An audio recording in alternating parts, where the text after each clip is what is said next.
Pada hakikatnya, jadi kita masuk ini ke dalam makam arifu billah. Nah itu, jadi begitulah orang yang sudah akrab dengan Tuhannya, tidak ada lagi yang dipandangnya kemana saja, tetap dia berhadapan kepada Zat Allah Subhanahu wa Ta'ala yang Maha Suci.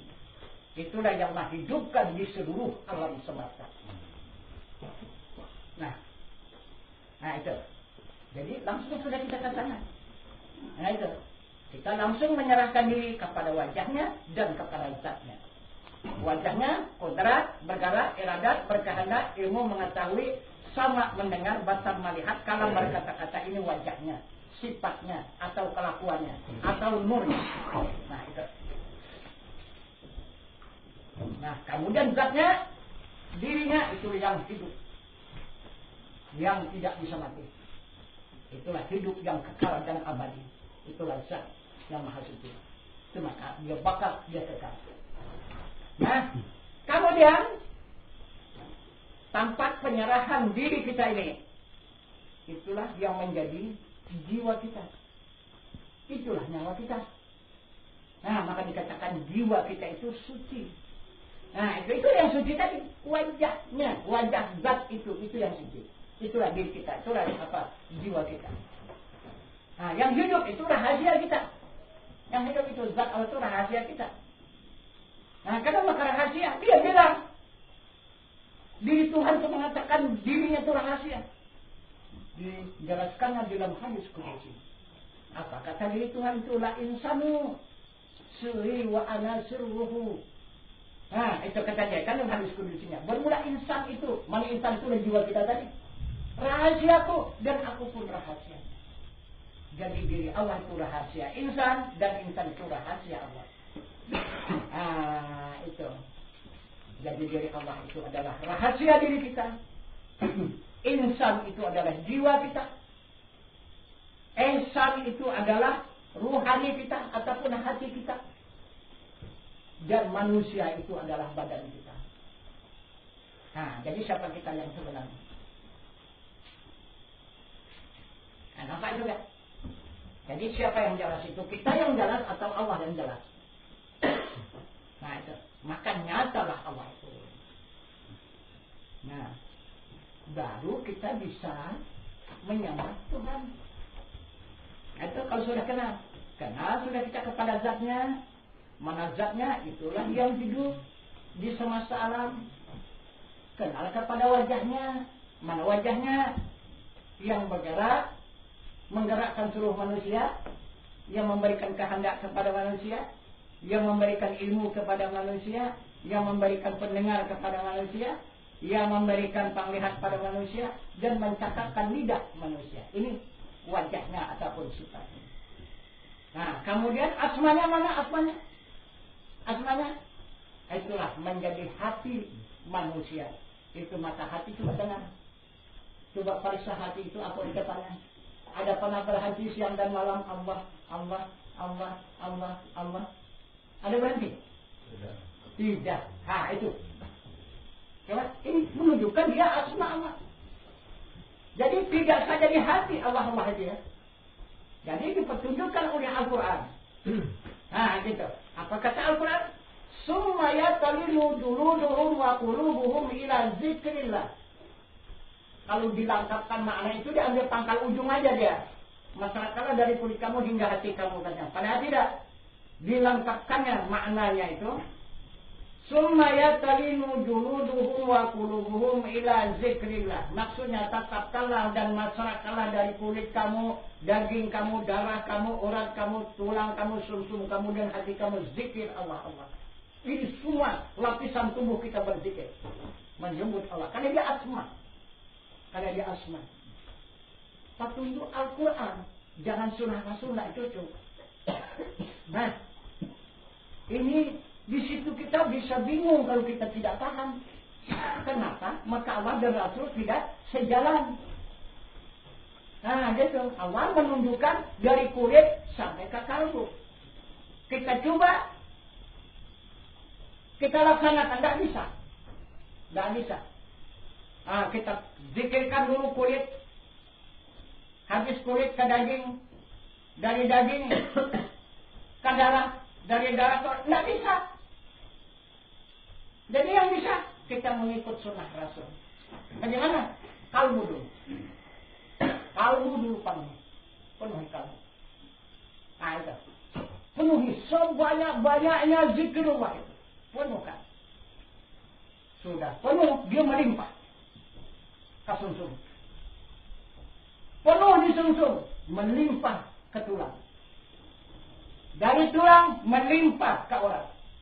Dari urat melimpah ke darah. Dari darah melimpah ke daging. Dari daging barulah melimpah ke kulit.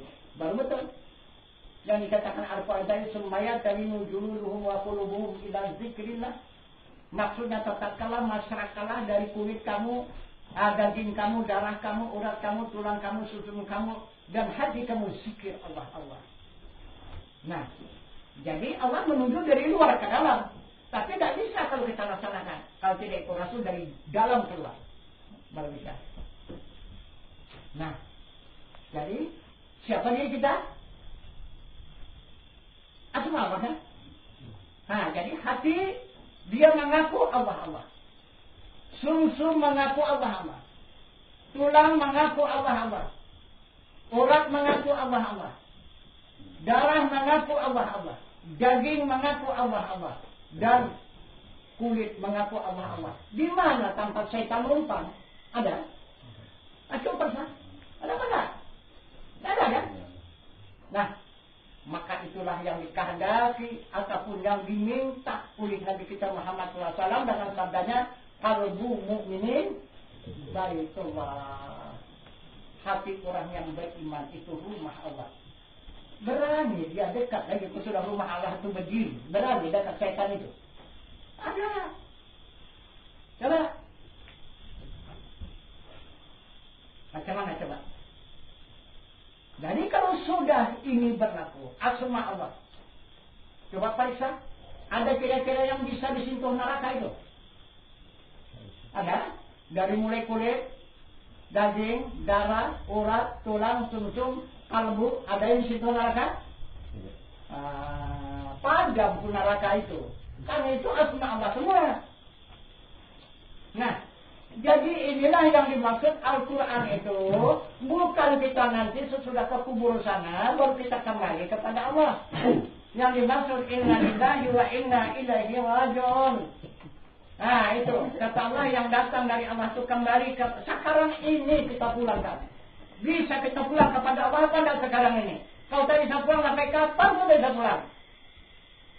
Nah, apa yang sudah tak kubur sana? Akan ada harapan lagi pulang enggak? Pulang pun tidak bisa sesat. Sekarang inilah kalau kita mau pulang yang benar, menjalani ihdinas shiratal mustaqim untuk mendapatkan ridha Allah sekarang ini kita pulangkan. Pulang kita sekarang kepada Allah. Sekarang kita berada di af'al Allah. Sekarang ini af'al Allah. Tubuh kita ini macam mana? Bisa kita pulang? Kemana pulangnya? Kepada Allah, kepada zat Allah. Sesat. Nah itu. Kemudian hati kita asma Allah. Kemana kita pulang? Kepada zat Allah, neraka. Nah contoh. Yang mempergunakan jasmani menghadap kepada zat Allah Nabi Musa. Macam mana? terbakar kan? Terbakar, habis jadi abu. Nah, kan?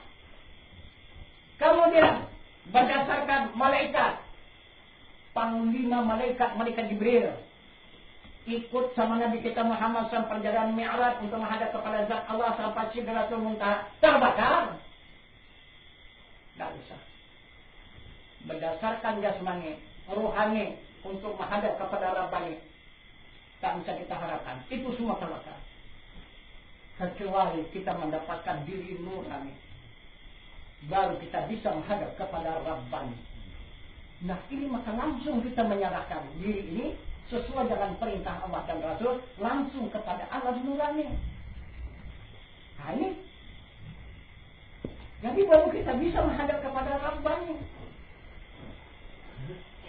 Nah, itu. Jadi kembali dia jasmani ke mana?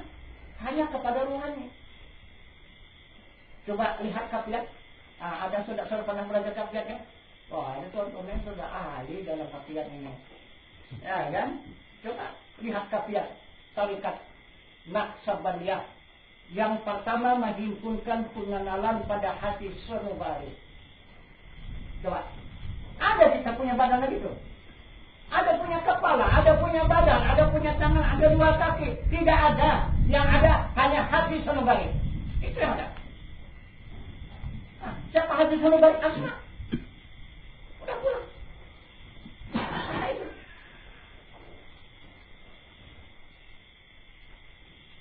Lalu yang kedua, menetapkan ingatan pada zat Allah yang Maha Suci. Mana zat yang Maha Suci? Ingatan yang mana yang ditetapkan kepada zat yang Maha Suci? Itulah syarat kita berjalan. Nah, itulah syarat berjalan. Dua inilah syarat berjalan. Berjalan ke mana? Menuju kepada zat Allah. Allah, Allah, Allah, Allah, Allah. Nah, itu kita berjalan. Atau untuk menuju kepada keridaan Allah ilahi anta maksudi wa ridaka maksud. Nah, itu. Nah, jadi kemudian sesudah semua ini kita serahkan diri kita tadi kepada wajah Allah dan wajah Allah itu langsung kepada zat Allah. Nah, itu. Nah, jadi sesudah badan jasmani kita tadi sudah pulang kepada asma Allah. Nah, itu. Maka asma Allah itu pulang dia kepada wajah Allah. Yang laisa kami susun. Itu jalannya. Dan bisa langsung pada zat Allah. Akal Allah cuma ajak ke asma. Pulang. Coba lihat tabiat. Adakah menghimpunkan pengenalan kepada zat Allah Subhanahu wa ta'ala? Ada. Ada. Itu. Kita menghimpunkan pengenalan hanya kepada hati sanubari. Nah, kepada asma. Jasmani kita pulangkan asma. Asma. Nah, baru kita pulangkan kepada wajah Allah yang melaisarkan di sini syaitan. Sudah sampai kepada wajah Allah yang melaisarkan di sini otomatis. Nah, itu. Ini sudah huwa ma'akum aina ma kuntum. Akhirnya baru la maujudun illallah. Baru kembali dia kepada zat yang Maha Suci. Nah, baru tinggal wujud semata-mata. Nah, itu tinggal zat semata-mata. Kalau sudah sifat itu kembali. Nah, itu jalannya. Karena kita berasal daripada zat kepada sifat, dan sifat ke asma, dan sifat ke af'al. Nah, tentu saja ikut jalan itulah baru mendapatkan jalan yang lurus. Dari af'al ke asma, dari asma ke sifat, dari sifat kepada zat. Nah, itu. Nah, jadi baru kita bisa menyembah Tuhan. Baru bisa kita salat. Karena zatnya sudah jelas, sifatnya sudah jelas, asmanya sudah jelas, dan af'alnya sudah jelas. Nah, itu. Jadi yang disembah siapa? Allah. Nah, Allah tak bisa disembah. Allah cuma dipuji cuma. Allah tidak bisa disembah. Allah hanya bisa dipuji. Kenapa? Karena Allah itu namanya. Allah itu punya asma, Allah husna. Tak bisa disembah, hanya dipuji. Jadi yang disembah itulah zatnya yang maha suci. Itu. Itu. Karena dari situ asal kita ke sana kita akan kembali. Itu kita menyembah kepada asal kita kembali. Karena menyembah itu kita untuk melaksanakan jalan pulang. Yang menyembah coba sifatnya yang suci. Yang mana sifatnya itulah ilmu. Itu ilmu itu yang berserta dengan kudrat dan iradat. Itu dan basar kalam dan sama. Itu yang menyembah. Karena dia punya kekuatan, kudrat dan iradat dan ilmu untuk mengetahui. Kalau tak ada ilmu macam mana menyembah? Itulah yang menyembah. Kemudian yang dipujinya baru asmanya yang maha besar. Allahu Akbar. Itu yang dipujinya. Yaitu Allah yang maha besar. Dia memuji namanya. Itu puji kadim bagi kadim. Tuhan memuji dirinya sendiri. Itu salah itu. Kemudian baru yang keempat yang dipersembahkan. Apa yang dipersembahkannya? Harta kekayaannya. Mana harta kekayaannya? Allahul ladzi khalaqas samawati wal arda wa ma bainahuma. Maksudnya Allah menjadikan 7 lapis langit dan 7 lapis bumi antara keduanya. Apa isi 7 lapis langit? Api dan angin. Apa 7 lapis bumi? Air dan tanah. Maka dijadikan Allah. Ini kita Adam. Ini Adam. Inilah kita anak cucu Adam. Dijadikan oleh Allah daripada tanah. Wa idh qala rabbuka lil malaikati inni ja'ilun fil ardi khalifah. Kita daripada bumi. Nah, bagaimana dia mempersembahkan sifat tadi wajah Allah yang mempersembahkan kepada zatnya. Ini yang persembahkan kekayaannya 7 lapis langit dan 7 lapis bumi. Maka berdiri Allahu Akbar. Siapa? Itu adalah darah kita dipulangkannya kepada api. Karena api yang berdiri kepada kita darah. Kembalilah diri kita ke api. Darah kita itu. Waktu mengatakan berdiri Allahu Akbar. Ruku Allahu Akbar. Kembalilah asal diri kita itu daripada angin. Itu urat. Kembalilah ke angin. Nah, kemudian Allahu Akbar sujud. Diri kita itu tulang berasal daripada air. Kembalilah dia ke air. Allahu Akbar duduk. Daging kita asal daripada tanah. Dan kembalilah ke tanah. Jadi kita tidak punya tubuh lagi. Daging kita pulang ke tanah. Allahu Akbar. Tulang kita pulang ke air. Allahu Akbar. Urat kita pulang ke angin. Allahu Akbar. Dan darah kita pulang ke api. Allahu Akbar. Ini yang dipersembahkan oleh sifat. Ini kekayaan. Bukan hamba ini bisa menyembah Tuhan. Hamba ini yang dipersembahkan. Yang disembah adalah zatnya yang suci, maha suci. Yang menyembah sifatnya yang suci. Yang dipujinya asmanya yang maha besar. Yang dipersembahkan adalah perbuatannya, yaitu kekayaannya yang maha kaya. Badan jasmani kita. Ini katakan 7 lapis langit dan 7 lapis bumi. Jadi jelas kan? Jadi ada salat yang tidak sampai kepada Allah? Tidak ada kan? Tak ada. Tak ada kita ragu-ragu melakukan salat diterima Allah dan tidak. Tak ada. Langsung minallah, lillah daripada Allah kepada Allah, bagi Allah. Langsung. Itu. Jadi tidak ada akan yang diragukan. Salat itu maka khusyuk. Karena tidak ada kita lagi. Apabila khusyuk. Jadi kita ada panah. Kembali kepada Allah. Nah, kemudian kembali kita kepada Ibrahim.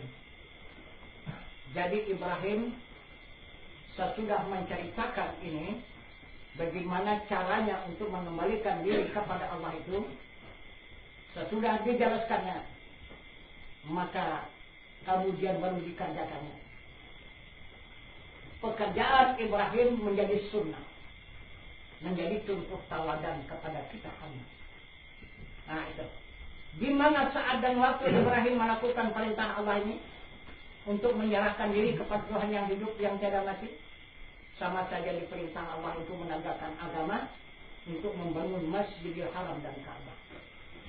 Nah, Masjidil Haram dan Ka'bah itu adalah syarat untuk menegakkan agama Allah di muka bumi ini. Ditantangkan oleh Ibrahim, bangun Ka'bah dulu. Batu yang dibangun itu batu daripada 7 gunung itu diambil oleh Ibrahim, dikumpulkan daripada 7 gunung itu, didirikannya. Tapi asal didirikannya tumbang. Nah, ulangnya balik ke sana. Nah, sesudah diulangnya tumbang pula yang sebelah ini. Begitu saja tidak mau berdiri, tidak mau tegak. Kenapa? Karena tapak bangunan itu tidak mau diam, bergerak saja dia. Yang dibangun batu ya tumbang. Aduh, jadi heranlah Ibrahim ini. Apa benar ini perintah Allah yang aku laksanakan ini? Kalau memang benar, kenapa tidak diridai Allah? Diridai Allah lah kalau memang benar ini perintah. Nah, itulah yang menjadi pertanyaan batin kita. Kita sungguh-sungguh yakin kepada Allah, beriman kepada Allah, patuh dan taat kepada Allah, melaksanakan perintahnya. Dipanggilnya hayya 'alas shalah. Kita kerjakanlah salat tadi untuk merebut kemenangan. Hayya 'alal falah. Kita kerjakan, kenapa dia cocok? Datang keraguan kita, kenapa Allah tidak meridai? Kenapa tidak membusuk salat ini? Kalau benar ini perintah Allah, ya busukkanlah. Hamba itu kalau bisa berbuat busuk Allah lah. Nah, kalau Allah itu melakukan secara busuk, yang busuklah kita laksanakan. Kita juga busuk, jatuh juga kalalai. Asal kita kerjakan salat, fawailul lil musallin alladzina hum an salatihim sahun. Kata Allah. Nah, kan tidak cocok, karena mau makan neraka. Kita untuk menghindari neraka, maka kita menegakkan salat. Kenapa makan neraka yang diberi Allah? Kenapa? Karena lalai dari ingatan. Nah, itu lalai dari ingatan. Tidak mengingat zat Allah. Tidak menghadap kepada zat Allah, membelakangi Allah. Kita dipanggil Allah menghadap, tapi tidak mau menghadap, tapi belakang kita berikan. Makan tolak. Nah, itu. Maka itulah oleh Allah tidak akan diterima. Nah, padahal yang sudah dikatakannya, kan aflahal mu'minun alladzina hum fi salatihim khashi'un. Nah, itu sangat beruntung kata Allah orang yang beriman. Nah, itu. Di mana keuntungannya? Hanya dia mendapatkan salat yang khusyuk. Nah, salat itu khusyuk, baru dapat keberuntungan. Kalau tidak khusyuk, kecelakaan. Nah, itu pertanyaan batin kita seluruh pandangan Ibrahim. Kenapa ini? Maka tidak diridai Allah. Maka datang jawaban Allah kepada Ibrahim. Tak bisa Ibrahim, kalau laksanakan perintahku itu, kalau tidak kau membuat persyaratan. Nah, tak bisa lupa dalam agama itu kita punya syarat. Syarat dulu baru rukun, baru sah, baru batal, baru halal, baru haram. Itu syarat ini yang pertama, diutamakan syarat ini. Nah, kan itu dari Allah. Apa syaratnya? Kata Ibrahim, korban. Kata Ibrahim, aku ini orang yang sangat suka berkorban. Kenapa masih korban lagi yang diminta? Orang 1 tahun 1 ekor kambing, 1 ekor kibas. Itu yang dikorbankannya. Aku dah 1 tahun ratusan ekor kibas, puluhan ekor unta yang aku kurbankan. Bukan sedikit kurbanku. Kurbanku sudah berlebih. Jadi rupanya kita menyangka banyak amal ibadah itu berbahaya rupanya. Jangan adalah kita melakukan amal ibadah sudah banyak betul amal ibadahku ya Allah itu. Itu. Kita hindarilah itu. Bahaya rupanya itu. Itu jangan rupanya kita imbangi Allah itu. Itu. Tidak bisa. Kita berbuat sajalah dengan ikhlas. Tapi tidak bisa kita menghitungnya kalau di sisi Allah. Ini contoh Ibrahim. Jadi tidak juga paham Ibrahim baru dijelaskan Allah. Apa kata Allah kepada Ibrahim? Ara'aital ladzi yukadzibu bid-din. Tahukah kamu orang yang mendustakan agama? Apa sih agama? Tuhan maksudnya itu orang mendustakan Tuhan. Tapi kan dikatakan yang begitu kan kasar itu. Agama itu Tuhan. Bukan agama itu suatu apa, bukan, atau pekerjaan dan sebagainya, bukan itu agama ini diri Tuhan. Itu yang didustakan sama Ibrahim. Gitu. Jadi yang mana orang mendustakan adanya diri Tuhan itu, fadzalikal ladzi yad'u yatim, bagi mereka yang tidak menyantuni anak yatim, wala yahuddu 'ala ta'ami miskin, dan bagi mereka yang tidak membantu kepada fakir dan miskin.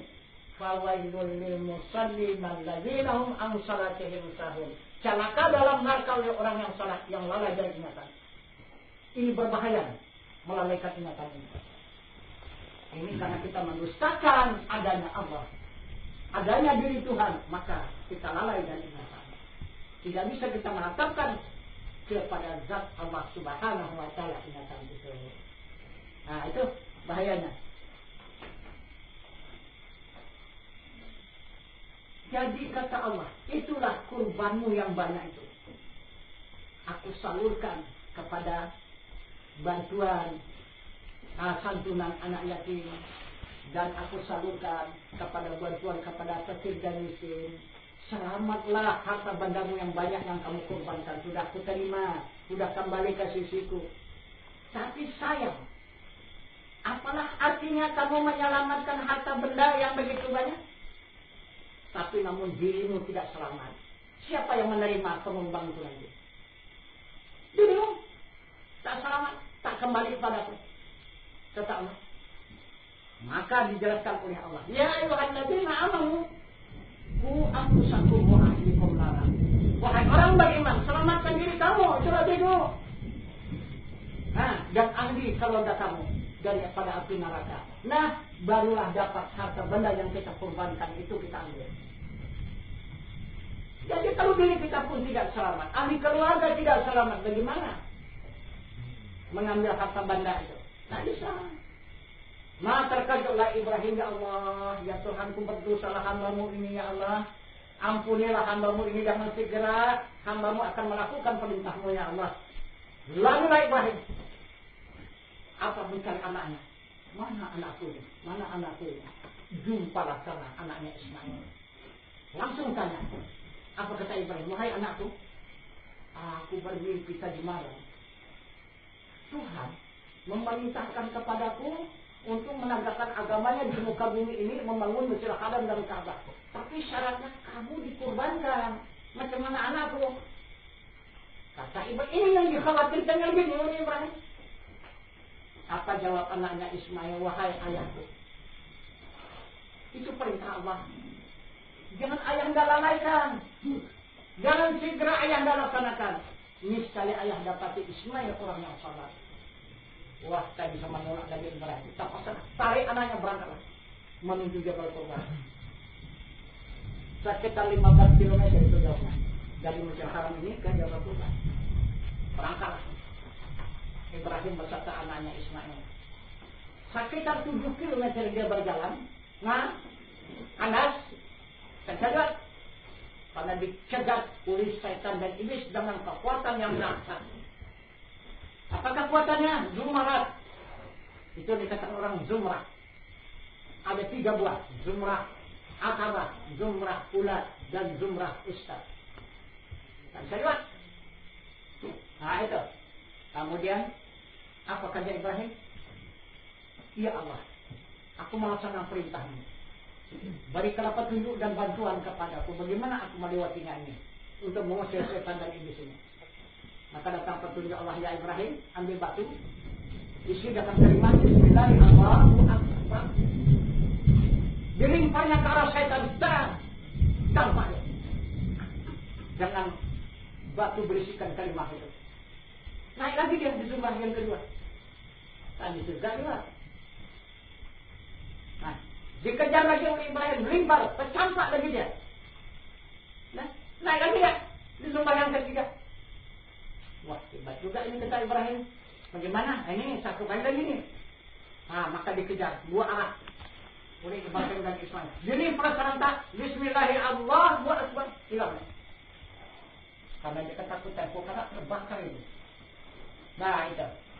Jadi pergilah setan dan iblis menjadi persembunyian supaya tidak dapat lagi dikejar oleh Ibrahim dan Ismail.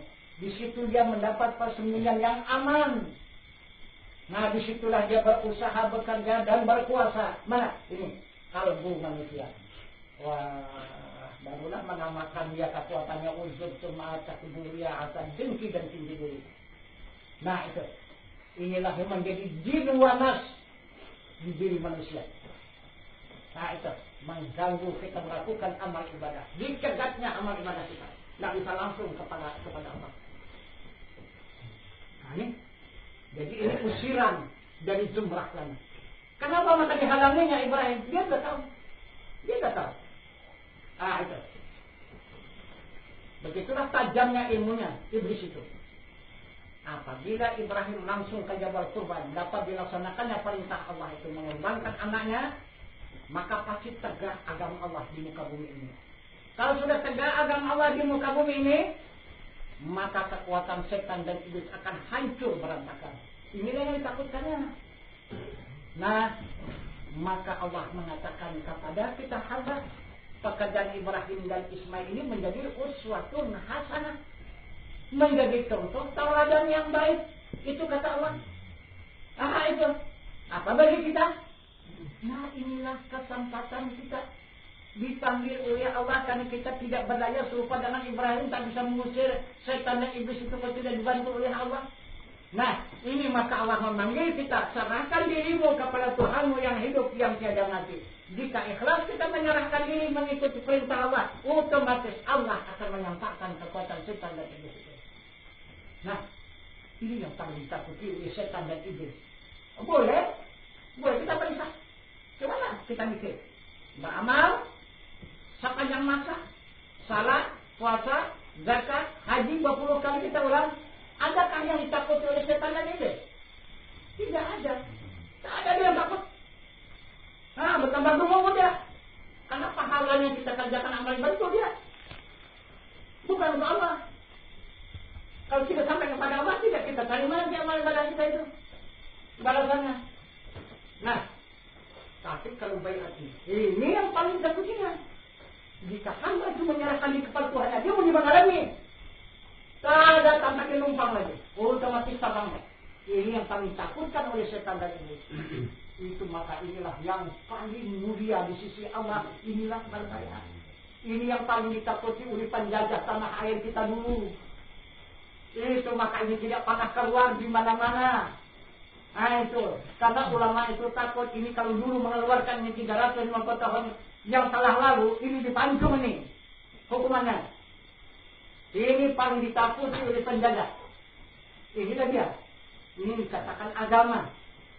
Nah, kita untuk menuntut agama, untuk mendapatkan agama, ini baiat, menyerahkan diri kepada Tuhan yang hidup yang tiada mati.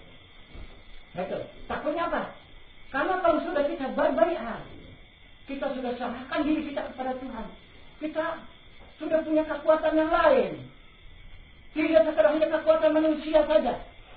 Bahkan timbul kekuatan malaikat, bahkan timbul kekuatan Allah. Ini dia tahu, orang penjajah itu tahu. Kekuatan Islam dia tahu yang tak bisa dia melawannya dengan senjata.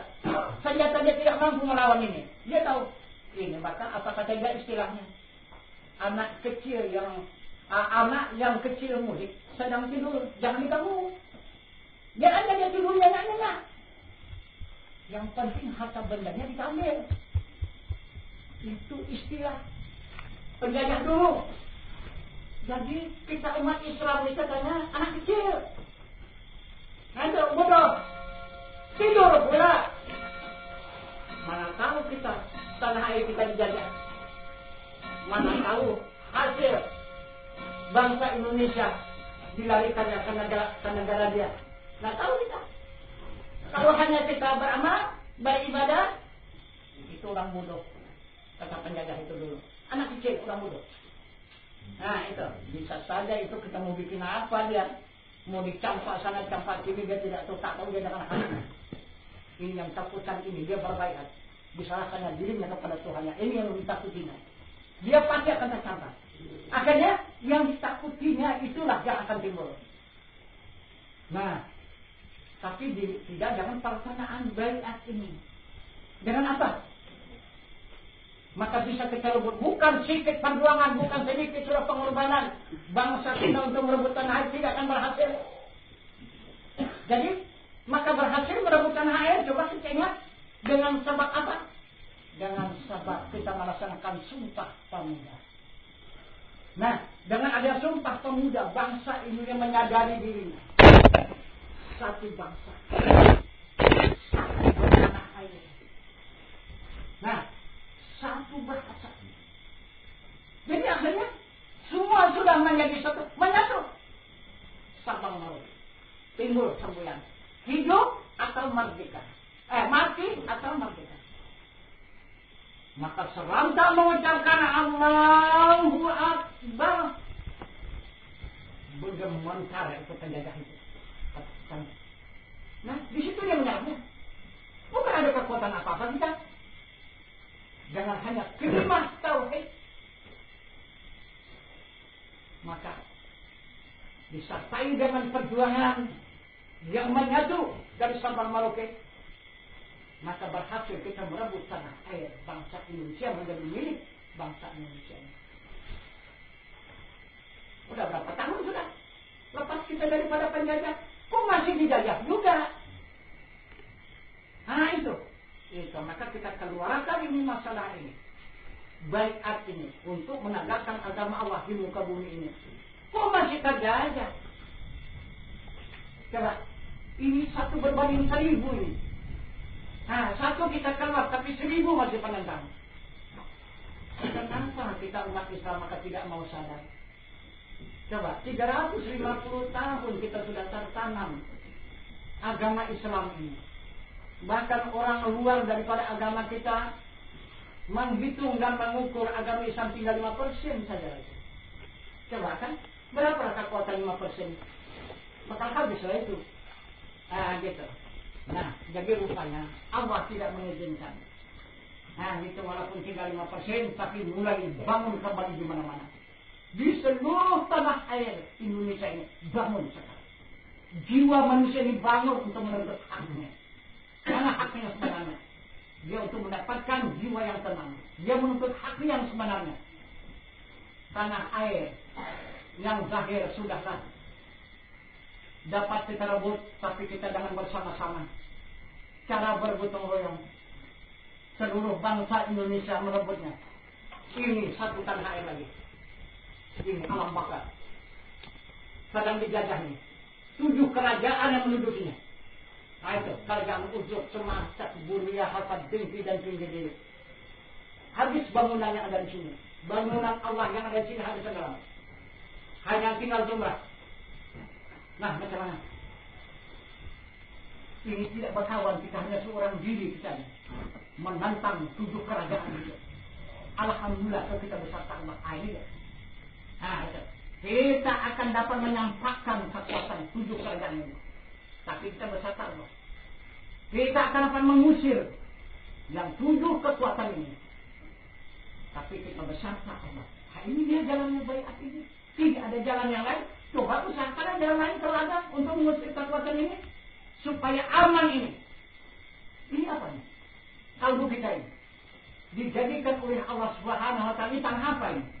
Memang kita daripada tanah. Tapi kalbunya tanah apa? Ini tanah surga Jannatul Firdaus ini. Tanah surga tingkat yang ke-6 kalbu kita ini. Coba bakar kalau bisa terbakar dia. Kan ini tanah surga. Nah, coba lihat orang-orang yang membakar manusia itu. Coba, apa yang mereka? Ini. Kalbu ini tak bisa dimakan api, hanya meja aja dia. Tapi yang terbakar tidak bisa.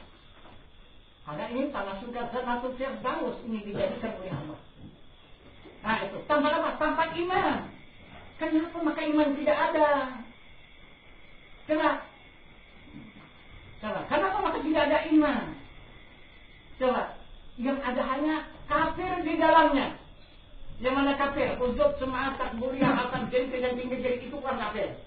Itu yang sudah dipastikan Allah isi neraka. Ini yang bertempat di sini. Nah, dari itu maka kita berjuang fisabilillah untuk mengusir kekuatan penjajah agama Allah. Nah, kalau dapat kita usir kekuatan penjajah yang ada di tanah yang baka ini, di tanah yang kekal ini, yang ada di sana bangunan rumah Allah, macam manalah Allah nanti memberikan balasan kepada kita. Nah, itu kita tunggu saja nanti balasan Allah. Jadi tidak ada mungkin yang dibalas oleh Allah hanya dengan surga. Nah, gitu. Ya ayyatuhan nafsul mutmainnah, irja'i ila rabbiki radiyatan mardiyah, fadkhuli fi ibadi wadkhuli jannati. Nah, itu.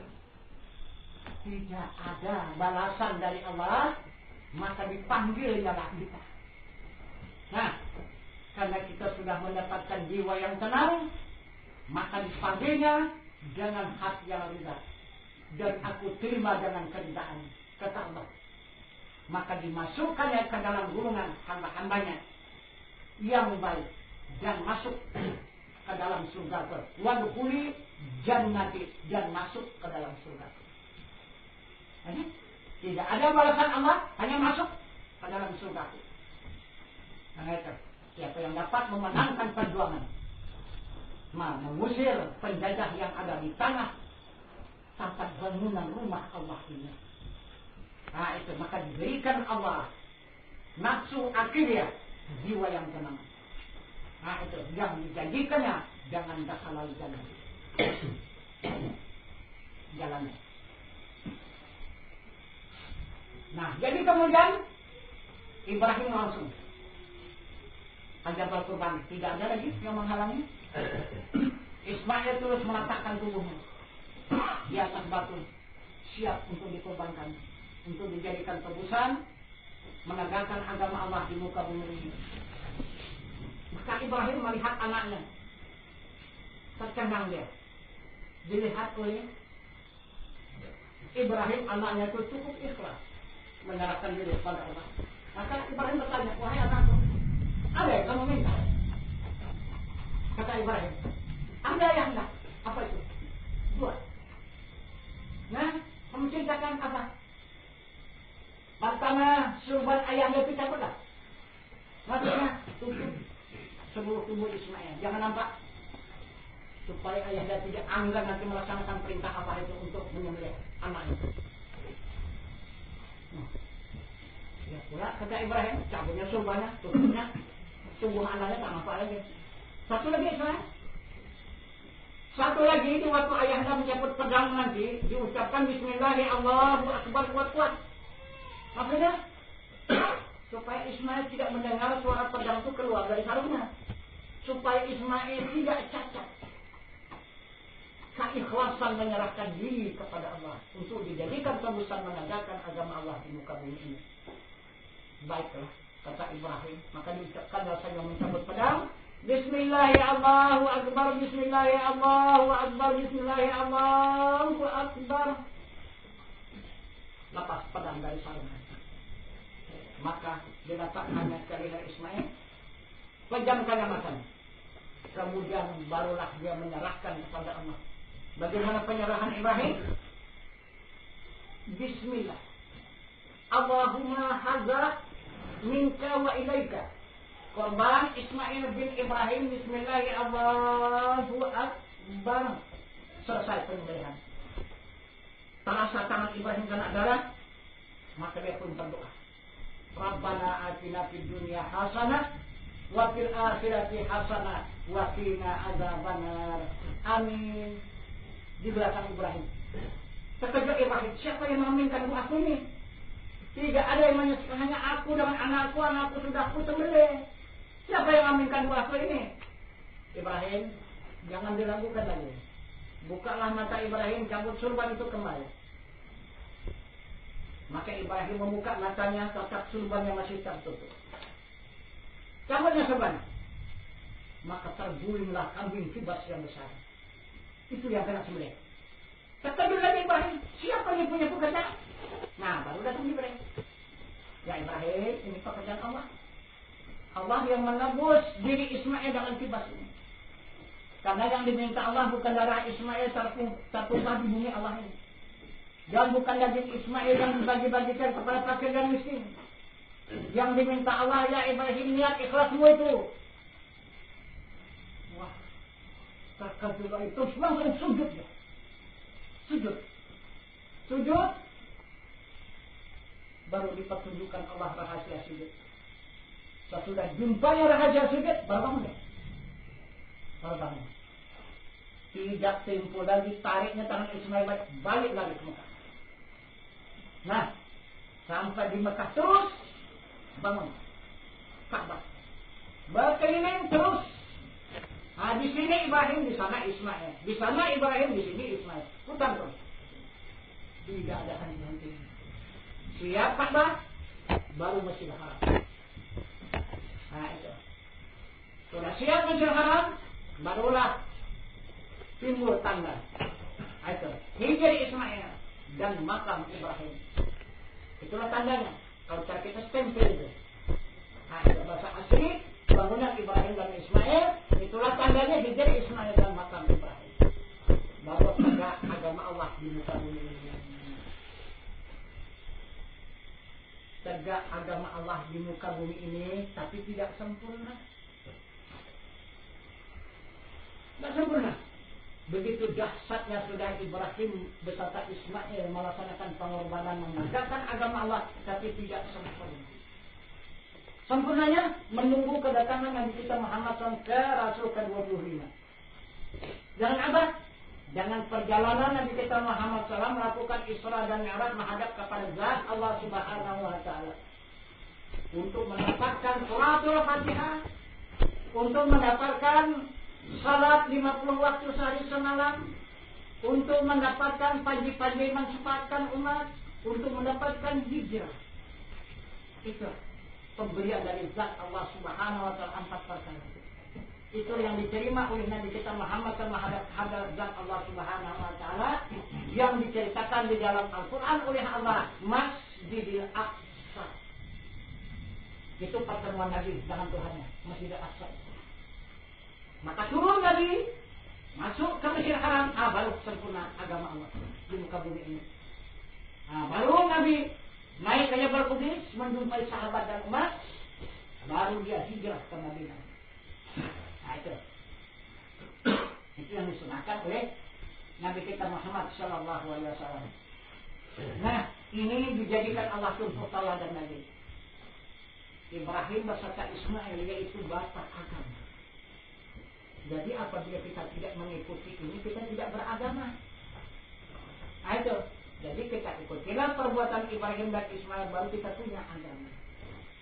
Nah, itu. Jadi selama ini bagaimana? Coba aja kita tanya. Kita punya agama atau belum? Nah, tapi kita banyak belum punya agama. Karena agama tidak dapat dibuku. Kenapa? Agama ini punya tebusan. Kita tebus dengan diri kita. Ikhlas kita menyerahkan diri kita kepada Tuhan, kepada Allah, baru Allah berikan agama. Kalau tidak diberikannya. Yang dapat diberikan Islam. Islam betul. Mengucapkan kalimat syahadat, salat 5 waktu sehari semalam, puasa pada bulan suci Ramadan, mengeluarkan zakat harta sampai nisa, melaksanakan ibadah haji. Betul. Tapi kata penjajah tadi itu orang bodoh. Karena tak beragama. Nah itu, ini orang bodoh. Itu orang tidak tahu sama haknya. Itu orang tidak tahu dengan dirinya. Ini yang dikatakan oleh saudara teman Arafah nafsahu. Fakat arafa bahu, man arafa bahu fasadal jasad. Siapa yang mengenal dirinya, saja mengenal akan Tuhannya. Siapa yang mengenal Tuhannya, maka binasa dirinya. Itu maka Islam yang kita saksikan sekarang ini, bagaimana kenyataannya? Hancur berantakan. Hancur. Caci mencaci sesama Islam, tuduh menuduh sesama Islam, salah menyalahkan sesama Islam, sakit menyakiti sesama Islam, bunuh membunuh sesama Islam.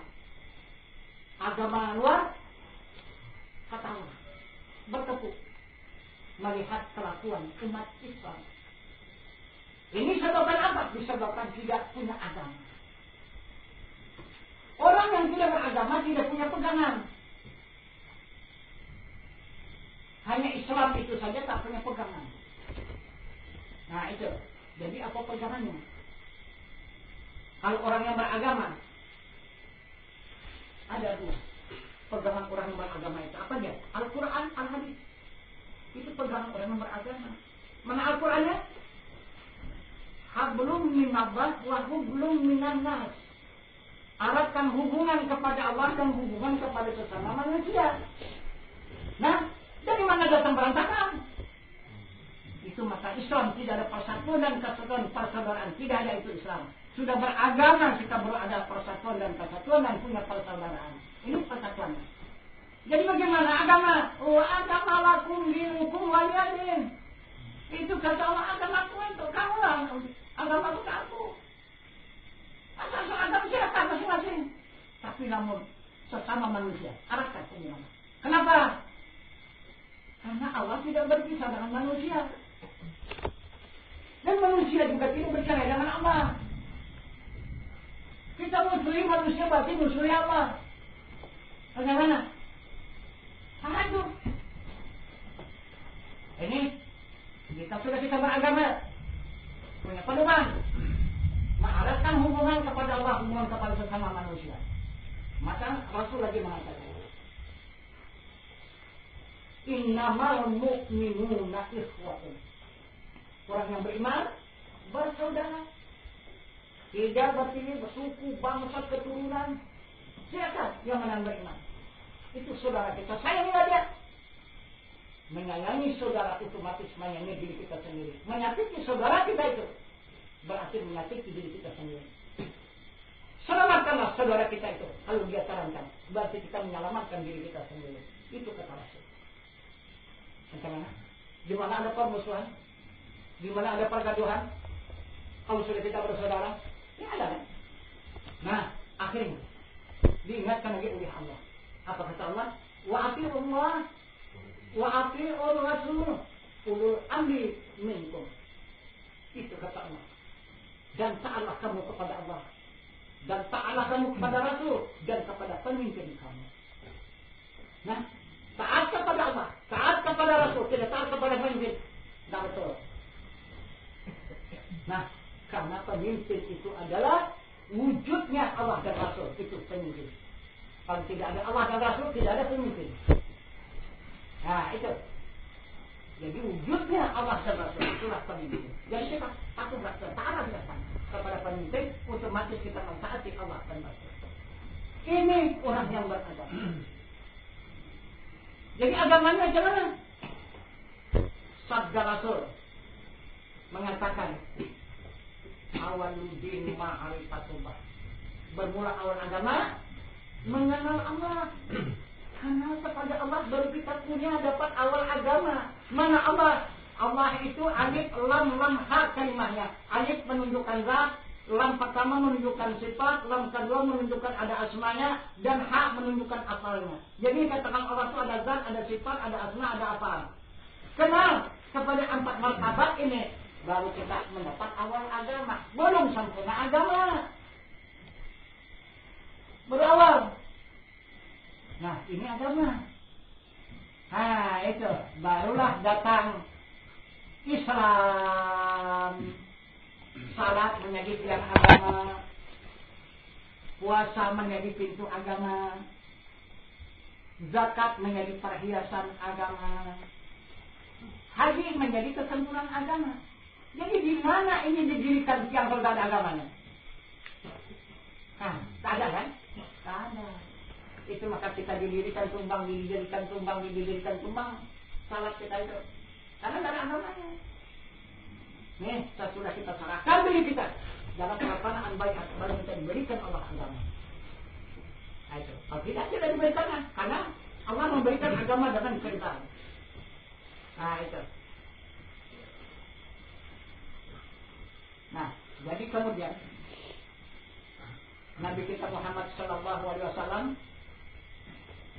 persyaratan menghadap kepada Zat Allah untuk menyempurnakan agama Allah di muka bumi ini. Apa persyaratannya? Membedah dadanya, mengeluarkan kalbunya di sebelah kiri jantungnya, sebelah kiri dadanya. Keluarlah jantung itu, di kepala jantung ada satu titik darah yang hitam. Itulah yang menjadi istana setan dan iblis, menjadi zumrah di dalam kalbu kita. Itulah satu titik darah yang hitam.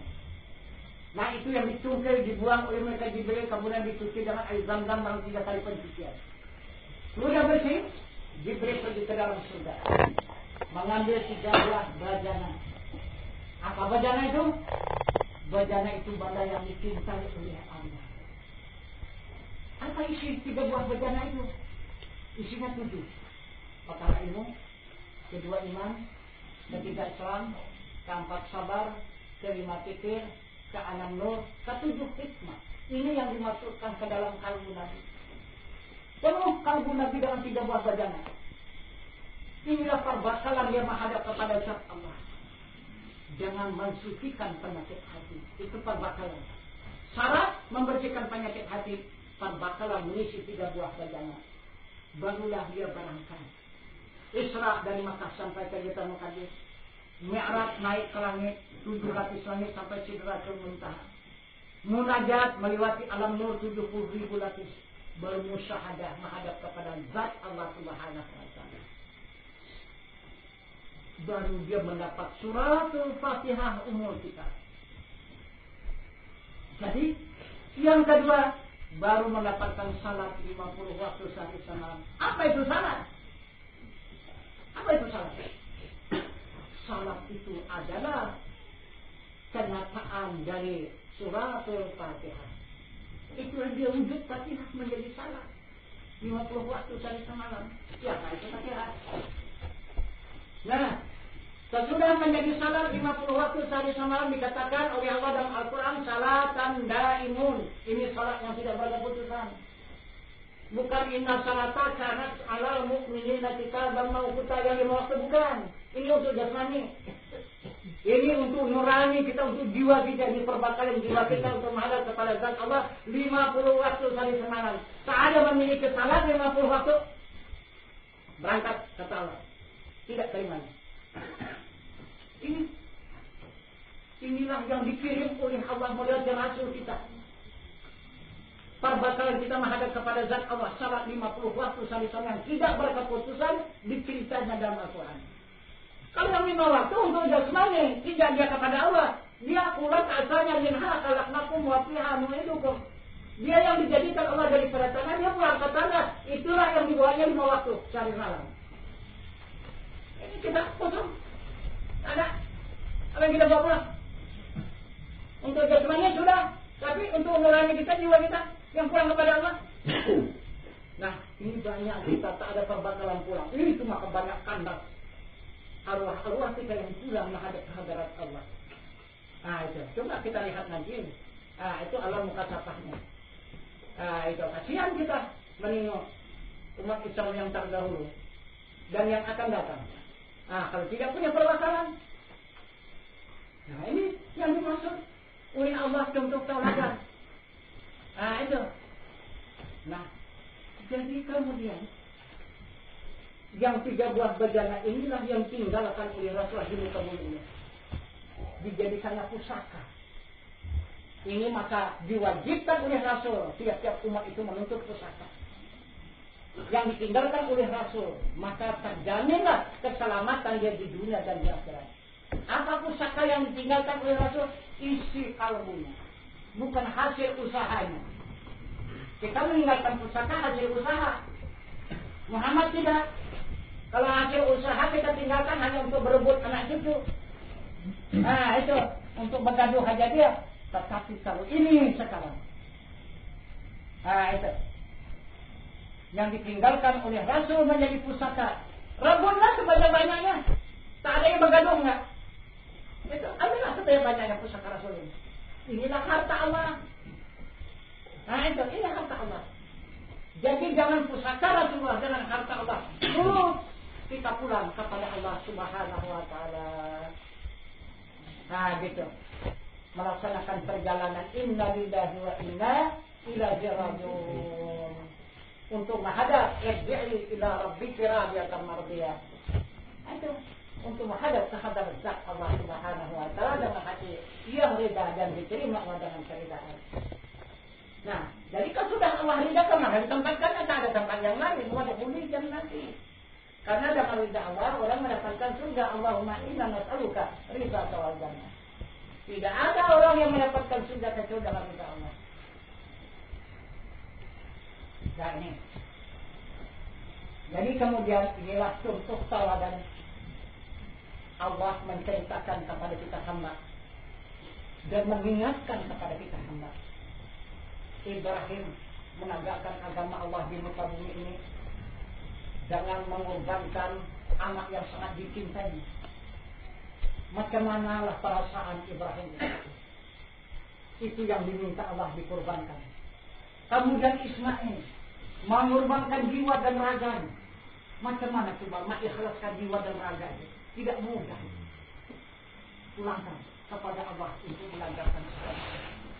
Nabi kita Muhammad SAW membedah dadanya.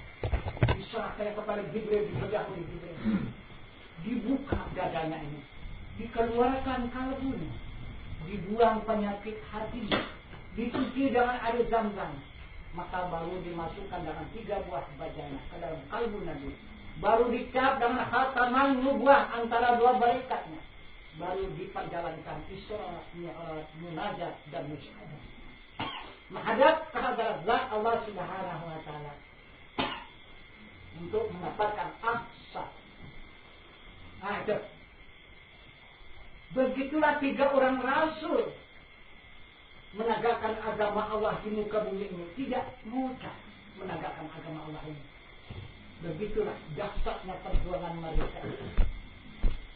Kemudian perbuatan 3 orang rasul ini Allah mengatakan kepada kita apa? Kepada kita ini semua, apa kata Allah?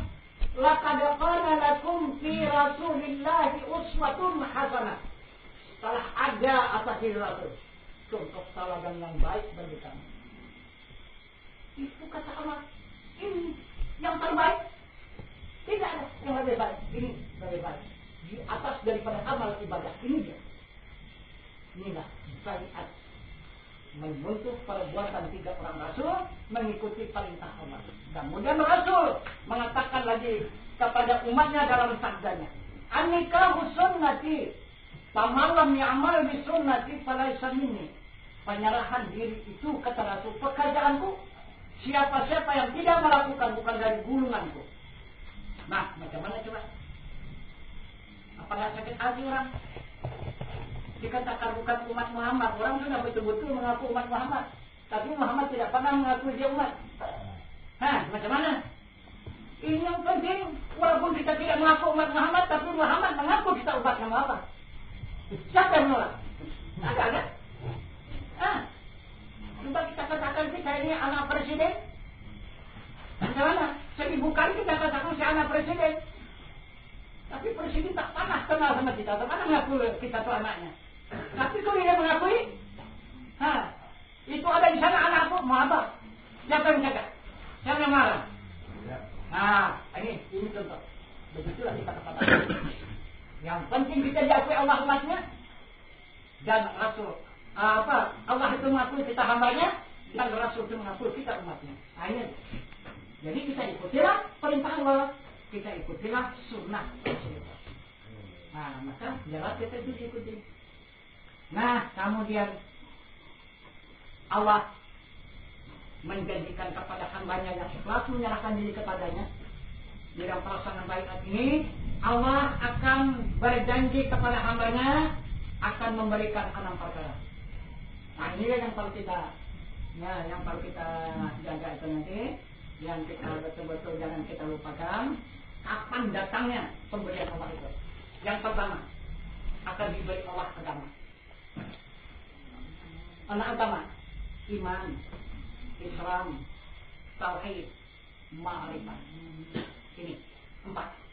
Ini kapan yang disampaikan. Nah itu, apa kita tuntutlah kepada Allah. Ini akan diberikan. Ini agama. Nah. Yang kedua, Allah berikan rumahnya. Mana rumahnya? Itulah Baitullah. Maka Allah akan membangun rumahnya di dalam kalbu. Karena kalbu ini sudah kosong. Kalau sudah kita baiatkan nanti kosong. Kalbu ini tertampak. Nah itu, yang menyerang di sini, yang merampas di sini, yang menjaga, yang menjaganya di sini udah tertampak, maka kosong, maka akan dibangun oleh Allah rumahnya. Supaya musuh-musuh Allah tidak akan kembali lagi. Nah, itu. Jadi itulah yang dikatakannya nanti kalau sudah siap rumahnya itu, maka Allah akan memberikan peringatan, memberitahukan kepada hambanya dengan peringatannya semaya talinu juluduhum wa qulubuhum ila zikrillah. Maksudnya tetaplah, masyarakatlah dari kulit kamu hingga hati kamu zikir Allah. Itu tandanya Baitullah sudah hidup, sudah berdiri. Jadi tidak ada bisikan-bisikan lagi di dalam kalbu kita, yang ada bisikan Allah. Itu yang ada. Nah itu. Yang ketiga, Allah berikan fitrah. Apa sih fitrah? Kembali kepada asal diri kita yang suci. Karena ini baiat pelaksanaan tobat nasuha. Itu maka banyak kita umat Islam yang salah jalan. Dia melakukan amal ibadah, menghabiskan waktu, menghabiskan harta benda, meninggalkan keluarga dan sebagainya, ingin untuk membersihkan diri pada sekalian dosa. Tidak akan diampunkan Allah, enggak. Bahkan ditambah Allah dosa itu. Nah, apa saja yang dikerjakan oleh mereka bahkan bertambah dosa, tidak akan diampunkan oleh Allah karena salah. Yang dipetunjuki Allah tidak dikerjakan, yang tidak dipetunjuki Allah dikerjakan. Jadi Allah, jika kita hamba itu merasa berdosa, lakukanlah tobat nasuha.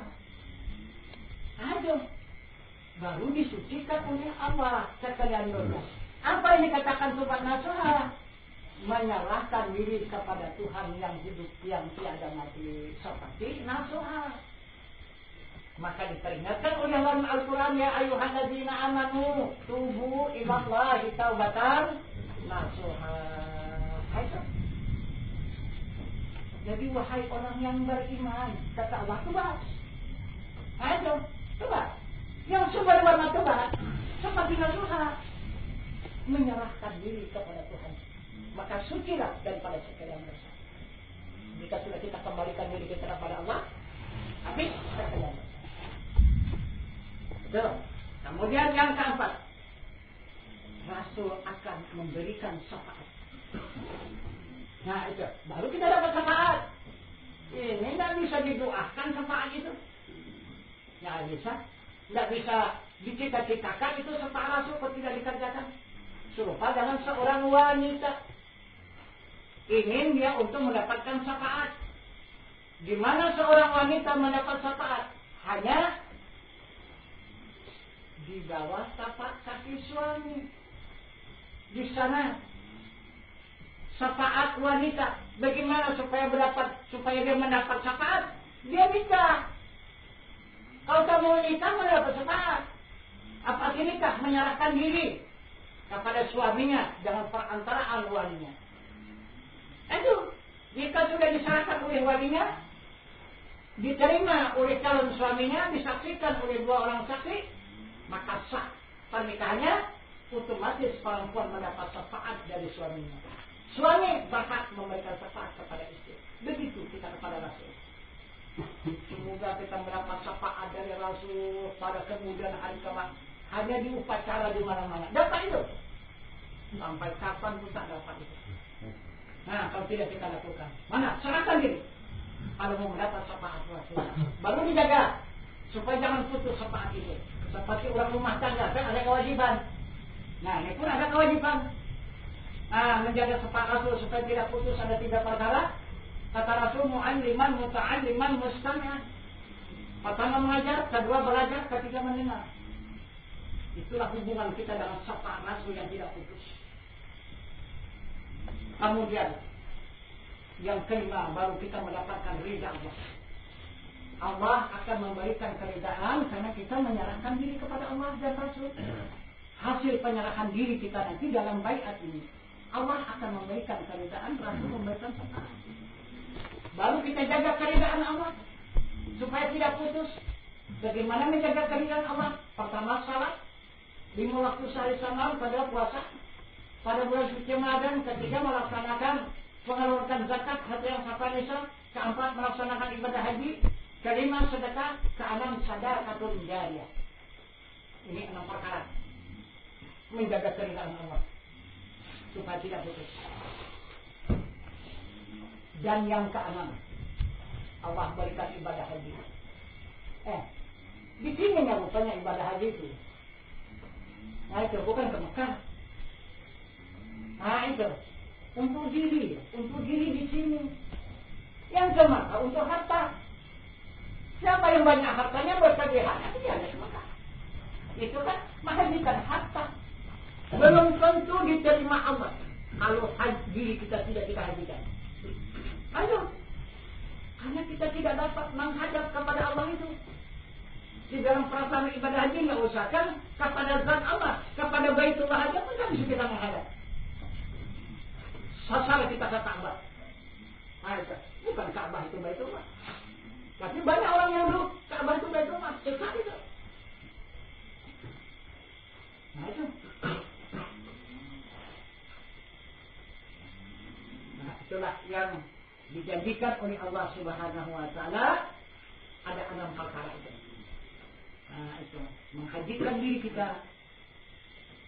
Nah, mendapatkan ridha Allah, mendapatkan syafaat Rasul, dan mendapatkan tobat nasuha. Dan kemudian menerima Baitullah.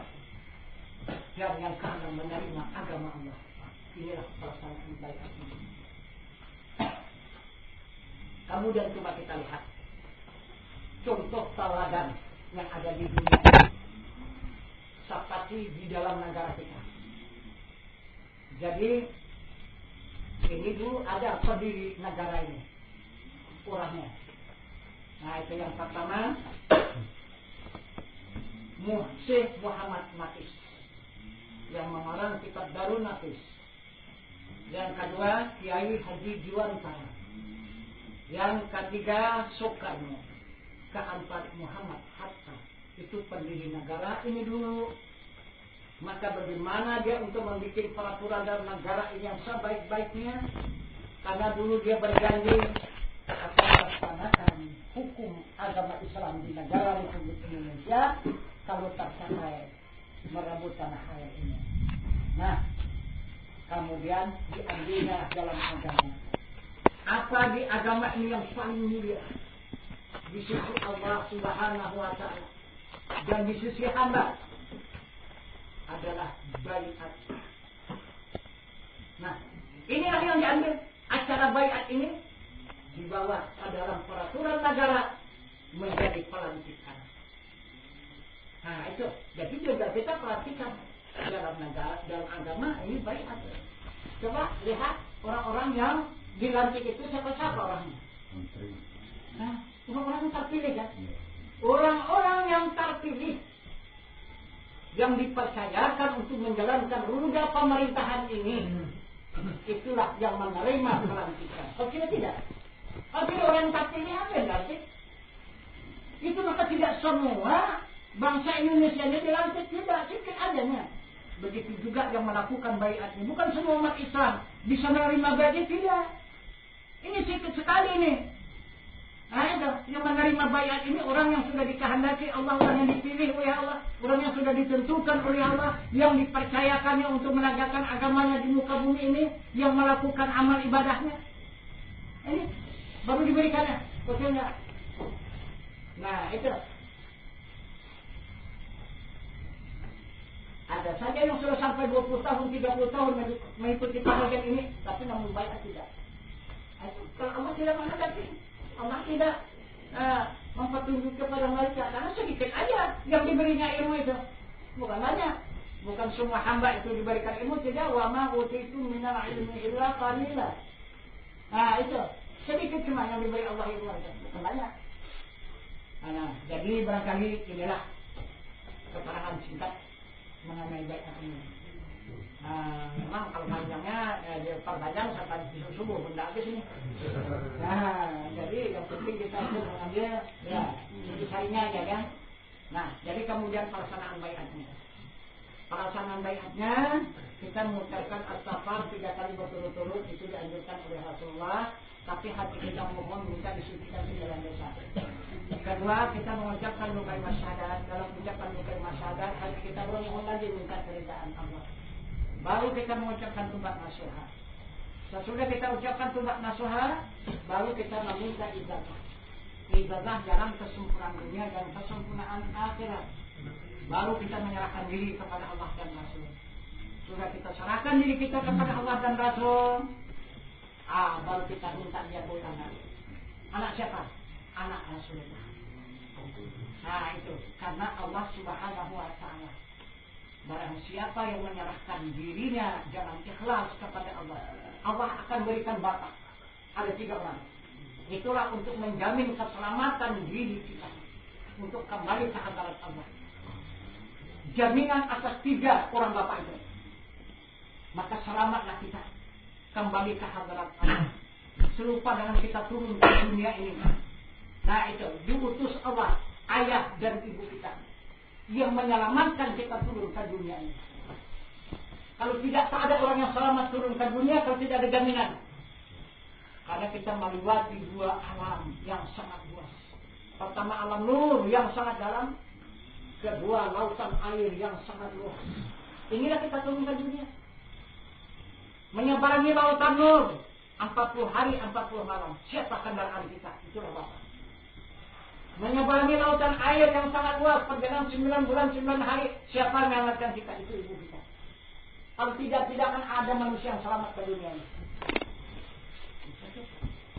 Nah, jadi ibu dan ayah tidak bertanggung jawab lagi. Sampai akibat sudah habis, dia sudah berjasa, dia menanamkan jasanya kepada kita. Kita telah berhutang jasa kepada mereka. Macam mana bayarnya? Tidak akan bisa dibayar dengan emas dan perak. Tidak bisa dibayar dengan kekuatan tenaga bagaimanapun kuatnya tenaga. Kecuali ilal ladzina amanu wa amilus shalihat. Itu hanya penebus dan pembayar. Kecuali kita beriman dan yang beramal saleh, baru bisa kita menebus bentuk orang tua itu. Nah, sesuai dengan kata Allah tadi, ya ayyuhalladzina amanu qu anfusakum wa ahlikum nara. Wahai orang yang beriman, selamatkan diri kamu dan ahli keluarga kamu daripada api neraka. Itu. Ibu dan ayah itu selamat kalau diri kita selamat. Dari mana jalannya? Allah tidak memutuskan hubungan kita dengan orang tua kita. Walaupun sudah 1000 tahun orang tua kita pulang ke hadirat Allah, tetap ada hubungan dengan kita. Mana hubungannya ini? Rusak aja. Kita punya rambut, punya lemak, punya daging, punya darah. Siapa? Ini diri ibu. Kita punya kulit, urat, tulang, susu, siapa? Ini diri ayah. Ini yang kita bawa, beriman dan beramal saleh. Macam mana? Ikut apa orang tua itu? Ikut. Itu dari kata Allah ahli keluarga. Ikut diselamatkan Allah dari neraka, kalau kita selamat. Nah, itu maksudnya. Nah, jadi kemudian siapa bapak yang menyelamatkan kita, yang diberikan Allah? Pertama Nabi Adam alaihissalam. Kedua Nabi kita Muhammad sallallahu alaihi wasallam. Ketiga Nabi Ibrahim alaihissalam. Ini yang diberikan Allah kepada orang-orang yang berbaik. Kalau tidak diberikannya. Bapak yang 3 ini. Inilah yang menjamin keselamatan diri kita kembali ke hadirat Allah. Selamatlah kita atas jaminan bapak yang 3, otomatis kedua orang tua ikut selamat di belakang kita. terang. Nabi Adam alaihissalam dijadikan Allah menyelamatkan badan jasmani kita. Karena Adam itu bapak jasmani. Nabi kita Muhammad SAW menyelamatkan rohani kita. Karena Muhammad itu bapak rohani. Tuhan mengatakan dalam hadis qudsi, Abuha ruha Muhammadin sallallahu alaihi wasallam. Bapak sekian ruh Muhammad sallallahu alaihi wasallam. Kenapa kita banyak menuduh tubuh Muhammad kita, serupa kita? Sedangkan Tuhan mengatakan bukan serupa kita. Dia bapak sekian ruh. Bukan bapak tubuh Adam.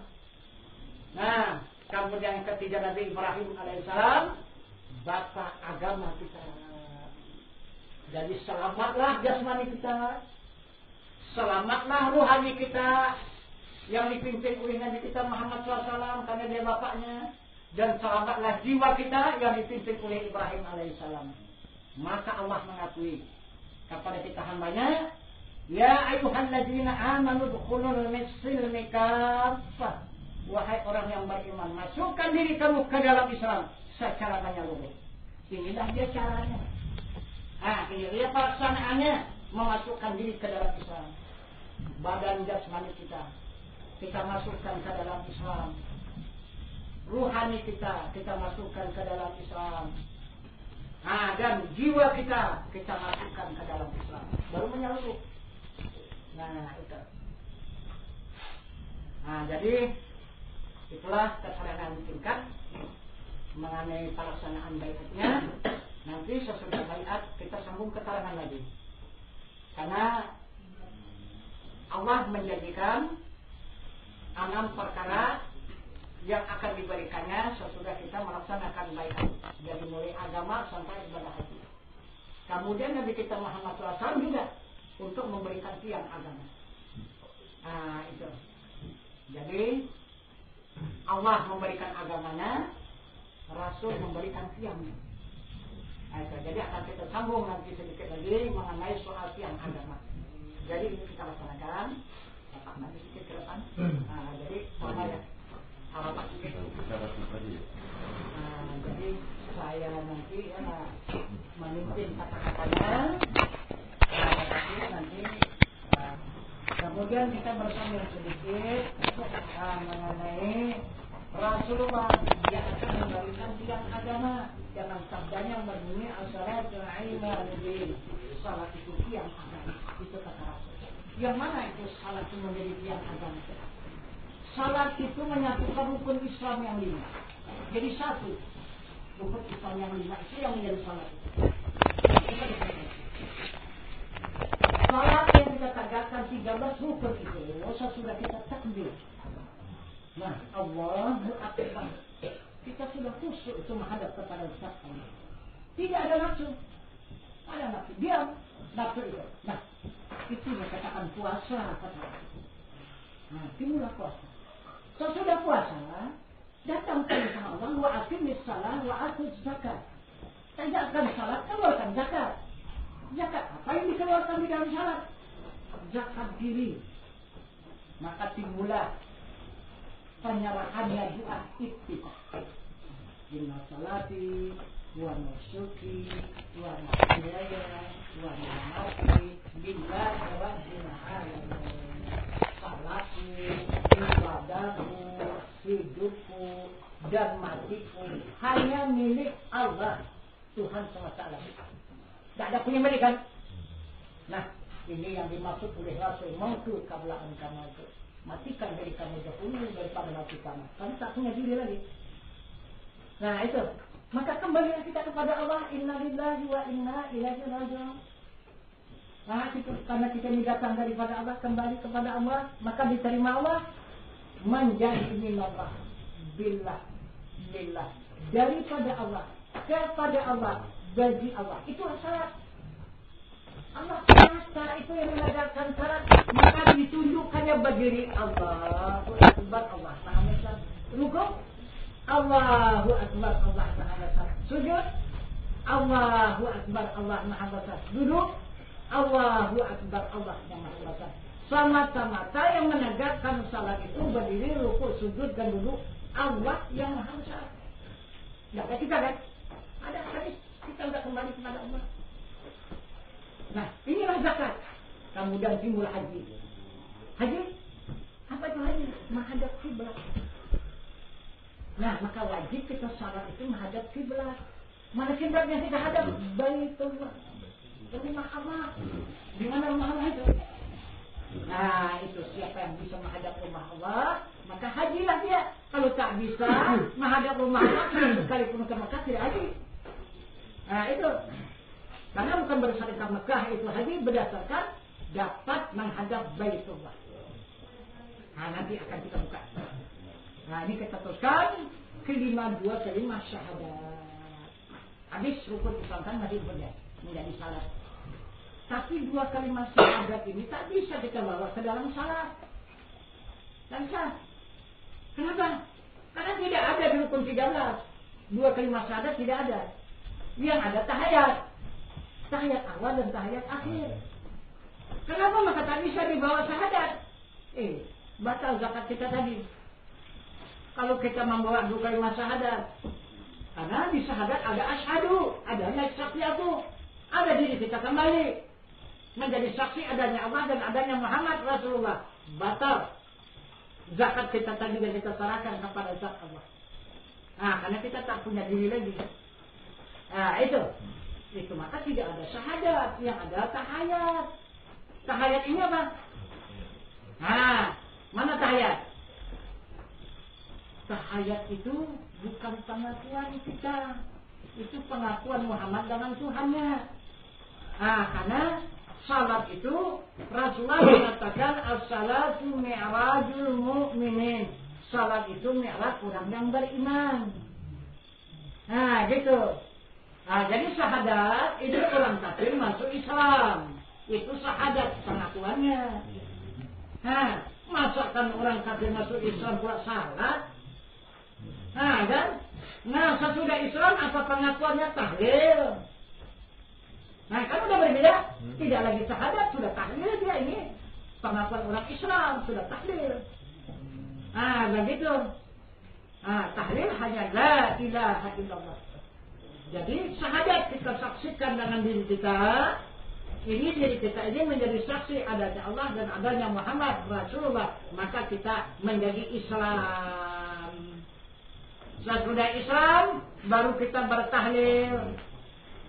Nah, jadi tahlil itu kita bergerak la ilaha illallah, la ilaha illallah. Apa itu gerak? Gerak itu menyaksikan adanya Allah. Sesuai dengan sabda Rasul, la tahrakun dzarratin illa biiznillah. Tidak ada yang bergerak walau sebesar zarah kecuali izin Allah. Nah, membuktikan adanya Allah. Nah, itu la ilaha illallah, la ilaha illallah. Nah, itu. Jadi nyata di situ gerak itu atas izin Allah. Kita berzikir itu. Nah, ini saksinya gerak menyaksikan adanya Allah. Kalau sudah kita berzikir, kita bertahlil. Ini tahayat. Ini orang yang beriman. Bukan Islam lagi, ini bukan. Usahakan masuk Islam. Islam pun tidak lagi. Udah iman. Nah, iman tidak lagi pakai syahadat. Iman tidak lagi pakai tahlil. Iman pakai tahayat. Tahayat ini menghadap Tuhannya. Nah, itu. Jadi Muhammad itu semasa dia menghadap Tuhannya, maka dia pun mengakulah Muhammad itu, mengakui adanya Tuhannya itu. Asyhadu an la ilaha illallah, kata Muhammad.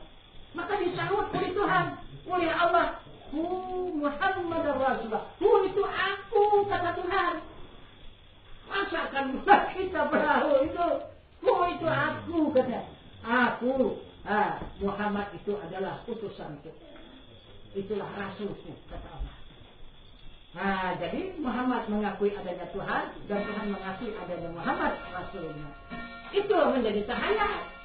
Serupa dengan takbirnya Allahu Akbar, kan? Sama-sama hu. Allah itu hu itu akbar. Allah itu Muhammad. Allah itu hu itu Muhammad. Tapi itu nanti kita dalami. Tahulah kita siapa Allah siapa Muhammad itu kan? Itu orang nanti isbat itu. Itu. Jadi ini untuk sementara itulah dulu. Ini turun saksi. Jadi kita Bersahadat, saksinya badan jasmani kita. Kita bertahlil, saksi kita gerak kita. Sahayat, ini saksi. Nah, ini menyaksikan kalimah Allah, di sini menyaksikan kalimah di sini kalimah Muhammad. Maka beginilah kita bertahiyat itu. Sampai kepada kalimahnya asyhadu an la ilaha illallah. Ini menyaksikan. Sampai ke sini kalimahnya Muhammadar Rasulullah. Menyatu antara Allah dengan Muhammad.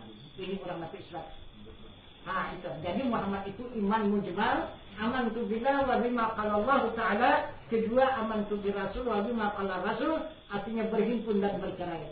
Berhimpun pada makna bercerai pada logat serupa dengan ini saksi. Di sini berhimpun, di sini bercerai. Jadi menunjukkan adanya Allah dan adanya Muhammad. Ini saksi. Ini dari tak ada orang bikin ini. Ini Allah yang bikinan ini. Itu menjadi saksi tahayat. Gitu. Jadi kenapa maka kita bertahayat itu asyhadu an la ilaha illallah. Kita bilang begitu kenapa banyak? Kita angkat semua kan? Itu. Tapi di situ banyak menjadi hayalan. Saya berjumpa waktu di Tanah Suci Makkah di lantai 2 itu di Masjidil Haram itu saya tanya orang Iran. Di Desa Timur itu Iran. Itu. Bangsa saya tanya. Tapi saya bahasa Indonesia rupanya paham juga dia. Jadi dibahasakan bangsa dia saya paham juga. Luar biasa. Saya pikir. Jadi saya tinggal dia bertanya, asyhadu an la ilaha illallah. Kata dia kan, loh, kok mau putar sebenarnya? Nah gitu. Jadi saya tanya, kenapa maka Tuhan itu bersyahadat asyhadu an la ilaha illallah? Tuhan tak tahu. Kata dia kan, ini menunjuk adanya Tuhan itu semesta alam. Maka berputar. Dia lah. Saya pikir. Sudah kelam 3 hari jumpa sama orang Irak. Ada tengok di bajunya orang Irak. Ada kaki lagi. Gitu. Itu di lantai 1. Jadi sambil menunggu waktu kan. Jadi saya intip waktu dia salat kan. Asyhadu an la ilaha illallah. Kata dia kan. Tak berhenti. Ini terus. Jadi datang murid juga lah. Tanya juga. Bisa saya tanya? Boleh. Kata dia kan. Ayo kata dia lah. Boleh. Kata dia. Kenapa maka Tuhan dibuat bersyahadat asyhadu an la ilaha illallah? Apa itu? Allah punya. Tuhan nak tahu. Kata dia. Itu. Jadi Tuhan itu punya asma. Dia punya zikr Allah. Jadi kalau sudah kita katakan asyhadu an la ilaha illallah, Allah, Allah, Allah, Allah, Allah, Allah, Allah, Allah, Allah. Ini kata dia membuktikan adanya Allah. Iya, ada juga alasannya dia pikirkan. Ada yang berputar pada alasan. Ada yang berdiri saja pun ada alasan. Jadi tidak bisa kita salah menyalahkan kita bisa memang itu sudah memang itulah kekayaan Allah tadi. Gitu. Yang namanya diterima Allah ya. Gitu. Cuma kita mau tahu begitu aja. Itu tidak pula. Aku juga kebenarannya kan. Itu. Nah, jadi itulah yang dimaksud oleh Allah Subhanahu wa Ta'ala. Dimaksud oleh Rasulullah, salat menjadi tiang agama. Apa tujuan salat? Dan apa isi salat? Tujuan salat cuma 2, sembah dan sujud. Sembah itulah takbir atau ihram. Sujud itulah yang kita lakukan dalam sujud. Takbir itu apa isinya? Kemana tujuannya? Dan sujud itu kemana? Tidak bisa bikin kita saja, tidak bisa saja. Berarti kita tidak mengikuti petunjuk Allah. Jadi kata Tuhan, coba lihat nanti di surat Taha nomor 16. Tuhan berkata, Innani anallah, kata Tuhan, sesungguhnya aku ini bernama Allah. Kan? Jadi Allah itu nama Tuhan, itu maka Asmaul Husna. Itu nama Allah itu, nama Tuhan itu Allah itu Allah Rahman Rahim Ahad Wahid Wujud Jawad Wasid sampai Karim sampai Sabur 99 itu nama bagi diri Tuhan. Itu apa? Nah itu. Nah, jadi itu maka mengaku dia. Nah itu. Sesungguhnya aku ini bernama Allah. Kata diri Tuhan itu. Kemudian la ilaha illa ana. Kata dia kan, tidak ada Tuhan yang lain hanya aku. Fa'bud ini sembah. Nah, bagaimana menyembah Tuhan? Nah, bagaimana menyembahnya? Arti sembah itu hadap aku. Bagaimana menghadap diri Tuhan itu? Ya aqimis salata li zikri. Tegakkan salat. Ingat. Ingat itulah sembah. Ingat itulah hadap. Jadi apabila kita ingat kepada dunia, berarti kita menghadap dunia. Berarti kita penyembah dunia. Penyembah dunia kita orang mabuk. Itu maka kata Allah, jangan kamu dekati tanpa persyaratan itu jika kamu mabuk. Itu kata Allah. Jangan kamu dekati tanpa persyaratan itu jika kamu mabuk. Kita bukan mabuk ganja, bukan mabuk minuman, tapi mabuk dunia. Berdiri, ingat dunia.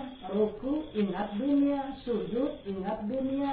Duduk, ingat dunia. Mabuk kepada dunia. Nah, jangan kamu dekati kata Allah. Karena kamu bukan menyembah aku, bukan aku Tuhan kamu. Yang kamu sembah itulah Tuhanmu. Apa yang kamu sembah? Pekerjaan itulah Tuhanmu. Harta benda itulah Tuhanmu. Kulla syai'in khaliqun ila wajhah.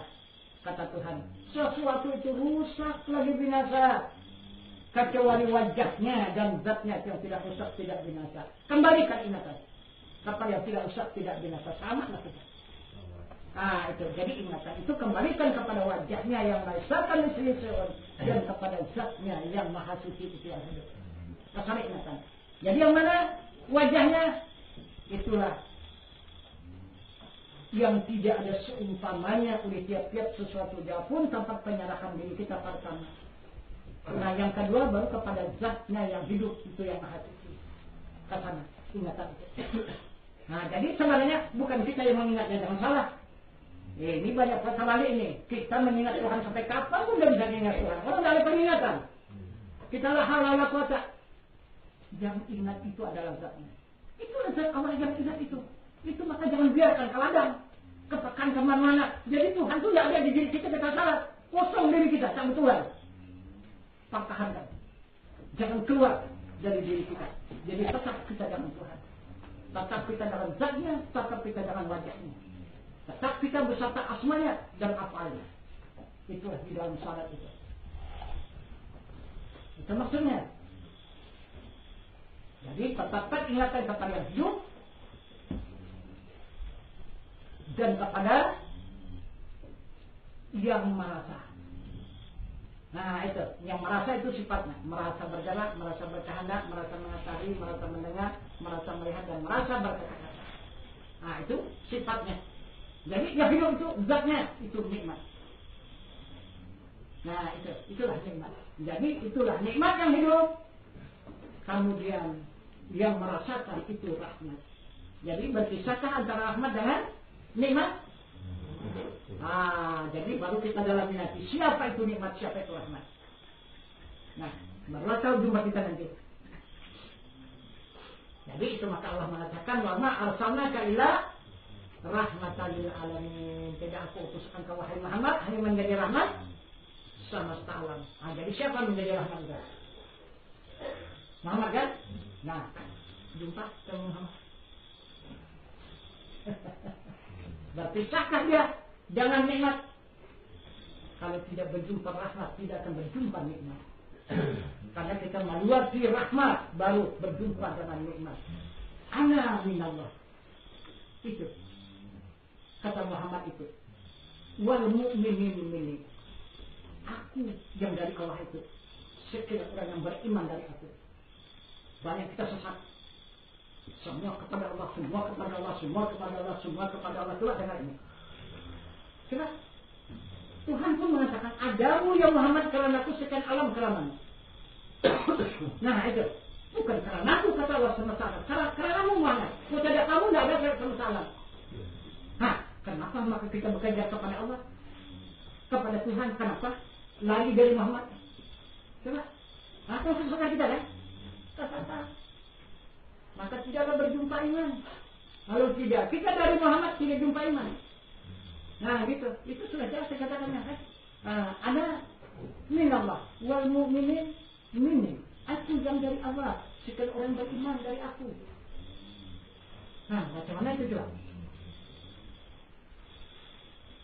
Nah, jadi inilah keterangan singkat dulu sementara mengenai soal salat ya. Itu takbir. Kemudian baru sujud. Nah, jadi sudah jelas takbir itu kalau bisa sepanjang salat itu tidak ada isinya, hanya sama-sama ingat, lain tidak ada. Nah, itu bukanlah kata kita. Jadi berarti kita penuh dengan zat Allah. Nah, itu semata-mata kita dihadap zat Allah. Nah, jadi ini yang maksud kafiat nomor 2 dalam kafiat Naqsyabandi itu menatapkan ingatan pada zat Allah yang Maha Esa. Nah, itulah kafiat nomor 2. Nah, jadi kemudian sujud itu kemana? Sujud itu sudah ditentukan oleh Allah. Allah menerangkan di Al-Baqarah, wa idh qulna lil malaikati isjudu li adama fasajadu illa iblis aba wastakbara wa kana minal kafirin. Itu kata Allah. Jadi Allah memerintahkan kepada seluruh hambanya, manusia ataupun malaikat, sujud kepada Adam. Nah, macam mana? Kalau tak mau sujud kepada Adam, fasajadu illa iblis. Ini orang yang sombong, kata Allah. Dia menjadi iblis. Aba wastakbara wa kana minal kafirin. Ini pengikutnya. Orang yang takabur itu menjadi orang-orang kafir. Itu karena iblis, karena kafir disebabkan tidak sujud kepada Adam. Macam mana kita sudah sujud kepada Adam? Mana Adam itu? Maka Allah menerangkan kepada hambanya yang beriman. Wa in qala rabbuka lil malaikati inni ja'ilun fil ardi khalifah. Kata Allah, wahai malaikat, ambil segenggam tanah, aku menjadikan khalifah. Jadi Adam siapa? Tanah. Kan berjaga? Tanah pada tanah. Ini yang kita duduki. Kita duduki setiap hari, kita jalani setiap hari, dan kita pijak setiap hari. Dan kita kuturi lagi setiap hari. Itu maka bisa kita sombong. Karena kita di atas dia di bawah. Nampaknya kotor pula lagi. Jadi kita sombong, anggap kita sujud ke sana. Nah, itu karena kita tidak tahu. Padahal siapa dia? Yang penuh dengan kotoran siang dan malam itu siapa? Itu ibu kita. Coba kita ingat ibu kita, coba macam mana di waktu kita mengasuh kita dari kecil. Ada panah kosong daripada birak kita, kencing kita di badan dia. Tiap pagi dia mencuci. Ini juga pun demikian. Asal dicurahkan ke sana, kotoran cucikannya habis. Udah kita curahkan lagi, kotoran ke sana, cucinya lagi habis. Kok kita jijik ke sana? Dia orang pencuci. Coba, dia adalah diri yang suci, zat yang suci. Coba. Itu sana. Coba kita sujud ke sana.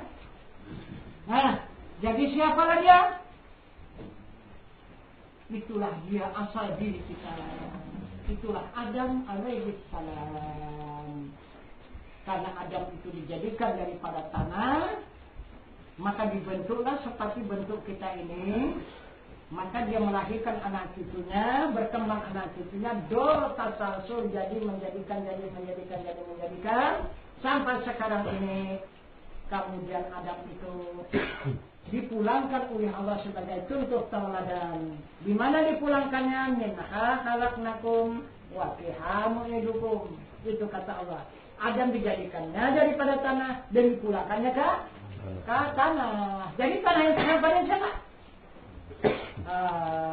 Inilah Adam itu yang tertelantang dari timur kepada utara ke selatan ini. Nah, mengasuh anak cucunya siang dan malam, memberikan makanan, memberikan minuman, memberikan kekuatan, memberikan kesehatan, dan memberikan keberkatan. Ini gajing semua. Coba, kenapa kita tidak sujud? Kenapa kita sombong diri? Jadi inilah ibu kita yang mencintai kita. Siang dan malam dia mencintai. Nah, itu maka kita balaslah cintanya. Kita kasihkan diri yang mulia. Ini diri yang mulia. Diri yang mulia. Nah, kita turunkanlah ke sana. Allah.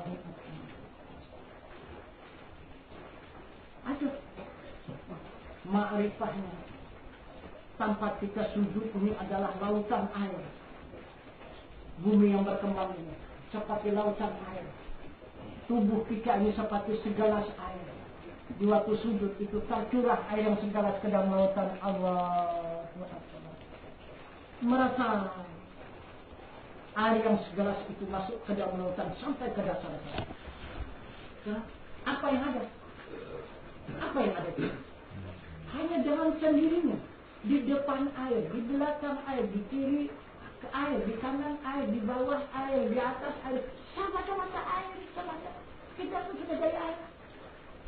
Jadi, ada lagi yang bersalahan? Tidak ada. Ini yang dimaksud oleh Rasulullah suhudul kasrah fil wahdah, suhudul wahdah fil kasrah. Pandang yang banyak dalam yang satu, pandang yang satu dalam yang banyak. Yang banyak dalam satu. Nah, sudah kita bangun, Allahu Akbar. Ada yang salah lagi di muka bumi ini. Kalau dari yang satu tadi ada yang banyak ini. Ada salah lagi, begitu. Tak ada yang salah. Hanya timbul sejuk mata hati dan kasih sayang bersama ini. Ini hakikat daripada sujud. Karena inilah ibu kita yang mencintai kita. Kita berasal daripada kandungan ibu adalah kita di dunia ini. Kita kembali ke mana? Ke kandungan ibu. Ini ibu kita mengandung kita kekal selama-lamanya. Nah aja. Terus kita sujud ke sana. Nah jadi inilah Adam alaihissalam. Itu. Jadi Adam di siapa? Adam inilah Baitullah. Ah, macam mana? Di mana rumah Allah? Hah? Di Mekah di mana? Ini Baitullah. Itu. Hadap kita coba. Kita tahu ke mana coba? Berdiri kita di sana, menghadap ke sana. Ha, kan? Takbir ke sana, kemudian rukuk ke sana, sujud ke sana, duduk di sana. Ini Baitullah. Ini ke rumah Allah. Tujuan kita ke rumah Allah karena kita mau memandang wajah Allah yang laisa kamitslihi syai'un dan untuk menghadap kepada Zat-Nya yang Maha Suci yang tidak keluar dari rumahnya ini. Sudah kita ke Baitullah. Nah, baru jumpa janji Allah yang ke-6 tadi akan dihajikan oleh Allah. Ini haji. Nah, Rasulullah sudah haji dihajikan Allah diri kita karena kita sudah berada di dalam Baitullah. Bukan lagi menghadap Baitullah, kita sudah berada di dalam Baitullah. Nah, kalau mau coba telur, coba silakan. Coba, kemana? Coba cari bumi yang lain daripada bumi ini. Ada? Tak ada. Tak bisa keluar daripada Baitullah. Lengket kita dengan Baitullah ini. Karena saja kita tetap di dalam Baitullah.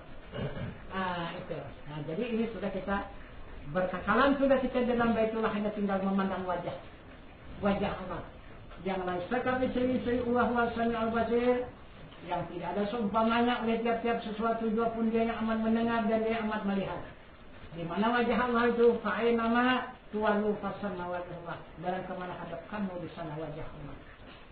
Nah, baru kita menghadap kepada Zat-Nya yang Maha Suci, la maujudun illallah.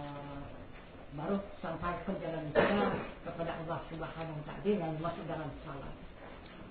Nah, itu. Jadi salat ini jalan kita kembali kepada Allah.